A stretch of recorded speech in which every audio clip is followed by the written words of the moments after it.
الحمد لله وكفى وسلام على عباده الذين اصطفى أما بعد قال الله تبارك وتعالى في القرآن المجيد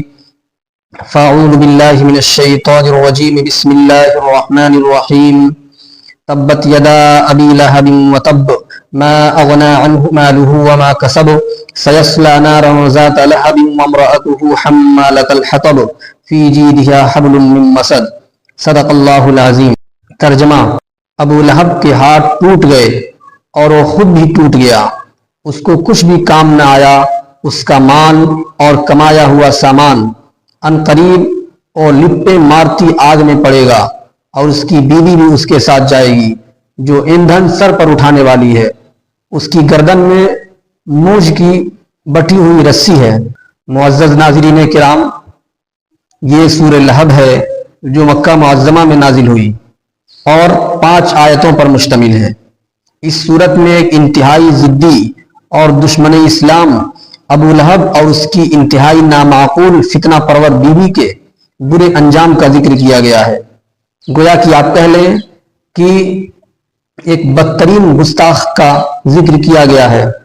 جس کا پس منظر یہ ہے کہ نبی کریم صلی اللہ علیہ وسلم کی بعثت کے بعد اللہ تبارک و تعالی نے آپ کو حکم دیا کہ سب سے پہلے اپنے قریبی رشتہ داروں کو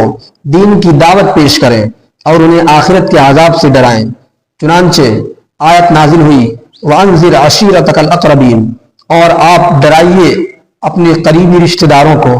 چنانچہ آپ نے اس کا یہ طریقہ اختیار فرمایا کہ آپ کعبہ مشرفہ کے قریب صفا پہاڑی پر تشریف لے گئے اور وہاں جا کر آپ نے نام بنا قبیلے والوں کو بلانا شروع کیا۔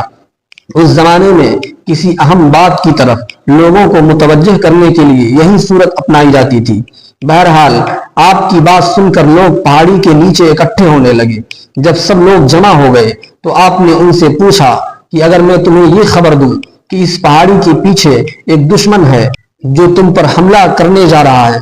اور صبح شام میں تم پر حملہ کر دے گا، تو تم میری بات پر یقین کرو گے یا نہیں؟ تو سب لوگوں نے بیک آواز یہ جواب دیا، آپ سے سچ کے علاوہ کسی بات کا تجربہ نہیں کیا، گویا آپ نے ہمیشہ سچی ہی بات کہی ہے، اس لیے ہم آپ کی بات پر ضرور یقین کر لیں گے۔ جب سب نے آپ کی صداقت کا، سچائی کا اقرار کر لیا تو آپ نے اپنا مدعا پیش فرمایا کہ میں تمہیں اللہ کے شدید عذاب سے ڈراتا ہوں۔ تو اس مجمع کے اندر آپ کا سگا چچا ابو لہب بھی تھا، جس کا نام عبد العزیٰ تھا۔ اس نے آپ کی بات سن کر بڑی جھنجھلاہٹ کے ساتھ دونوں ہاتھوں کو جھٹک کر یہ کہا، تبا لک سائر الیوم الہذا جمعتنا، دن بھر تمہارا ناس ہو، کیا تم نے ہمیں اسی مقصد سے یہاں جمع کیا تھا؟ تو اسی موقع پر سورہ لہب نازل ہوئی۔ صحیح بخاری کے اندر یہی تفسیر موجود ہے۔ مشہور ہے کہ ابو لہب بڑا گوڑا چٹا تھا، عربی زبان میں لہب کے معنی چمکدار شعلے کے آتے ہیں،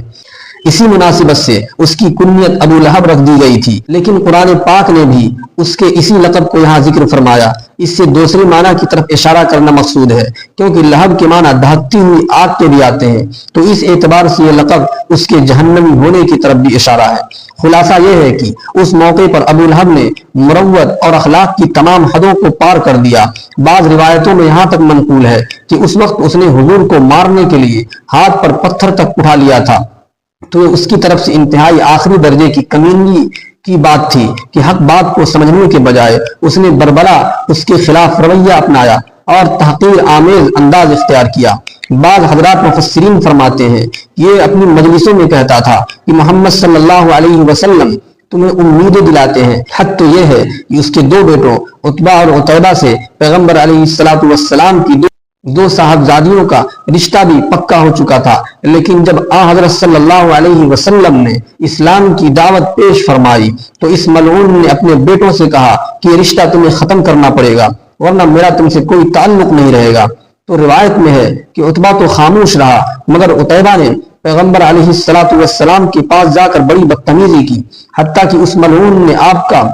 کرتے مبارک چاک کر دیا، جس سے نبی اکرم علیہ الصلوۃ والسلام کو شدید صدمہ ہوا، اور ابو لہب کو اپنے مال اور اولاد پر بڑا غرور تھا، لیکن اس کا بدترین انجام دنیا ہی میں لوگوں نے دیکھ لیا کہ غزوہ بدر کے ایک ہفتے کے بعد اس کے بدن میں کوئی زہریلا دانہ نکلا۔ بعض لوگ لکھتے ہیں کہ وہ طاعون کی گلٹی تھی جو نہایت تکلیف دہ تھی، اور گھر والوں نے اس خطرے سے کہ کہیں یہ مرض اوروں کو نہ لگ جائے اسے بالکل الگ تھلگ کر دیا، حتیٰ کہ کوئی اس سے ملتا جلتا ہی نہیں تھا۔ اسی حالت میں چند روز میں ایڑیاں رگڑ رگڑ کر مر گیا۔ مرنے کے بعد کوئی اس کی لاش بھی اٹھانے کو تیار نہیں تھا۔ اسی میں 3 دن گزر گئے اور بدبو اٹھ پڑی تو مجبوراً غلاموں کے ذریعے اٹھوا کر گڈھے میں ڈلوایا گیا اور پتھروں سے اسے ڈھک دیا گیا، لعنت اللہ علیہ۔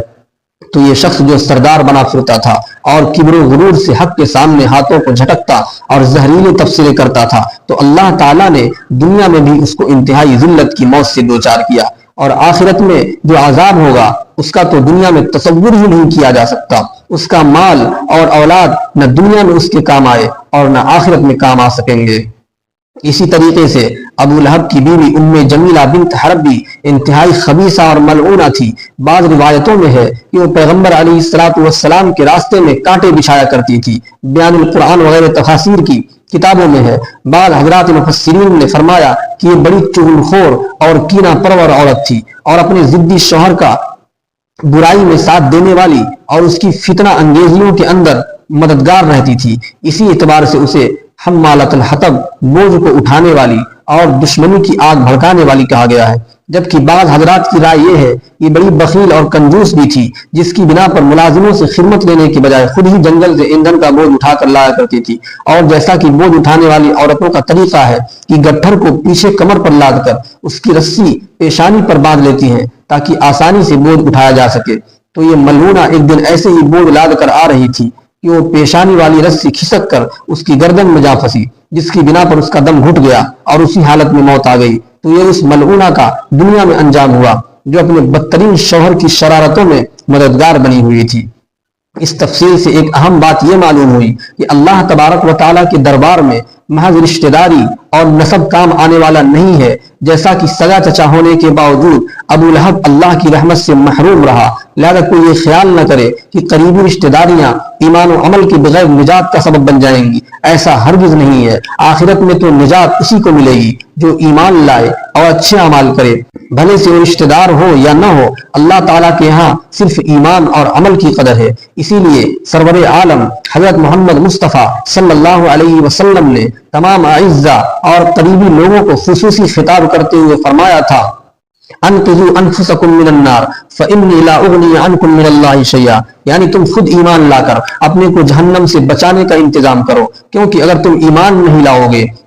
کچھ فائدہ نہیں پہنچا پاؤں گا۔ حدیث میں ہے فَأَمَّا وَخَصَّ، یعنی آپ نے پہلے پورے قبیلے والوں کو عمومی خطاب کیا، اس کے بعد باقاعدہ نام لے کر خصوصی خطابات فرمائے، حتیٰ کہ اپنی چہیتی صاحبزادی خاتون جنت حضرت سیدہ فاطمہ رضی اللہ تعالی عنہا سے خطاب کرتے ہوئے فرمایا کہ یا فاطمہ انقذی نفسک من النار فإنی لا املک لکم من اللہ شیئا، یعنی پیاری بیٹی فاطمہ تم خود اپنے کو جہنم سے بچانے کی فکر کرو، کیونکہ میں محض نسب کی بنیاد پر اللہ کے دربار میں تمہیں کچھ فائدہ نہ پہنچا پاؤں گا۔ صحیح مسلم کتاب الایمان کی حدیث ہے۔